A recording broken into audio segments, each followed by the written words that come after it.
আমরা এই দেশে তখন পরিপূর্ণ সুখ পাবো, শান্তি পাবো, যখন 56,000 বর্গ মাইলে আল্লাহর কোরআন কায়েম হয়ে যাবে।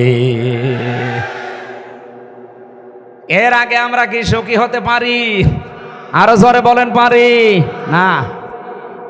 এই জন্যই আমরা চাচ্ছি জনাব আব্দুল গফুরের মতো যদি 300 এমপির ভেতরে 151 জন কোরআন বুকে নিয়ে এবার সংসদে ঢুকতে পারে, প্রথম অধিবেশনে যদি বলে মাননীয় স্পিকার আমরা নামাজের বিল চাই, উনি যদি বলেন হাত তোলেন, একবারে যদি আব্দুল গফুর সাহেবের মতো 151 জন হাত তুলে ফেলে, আল্লাহর কসম ওই দিনই নামাজ কায়েম হয়ে যাবে।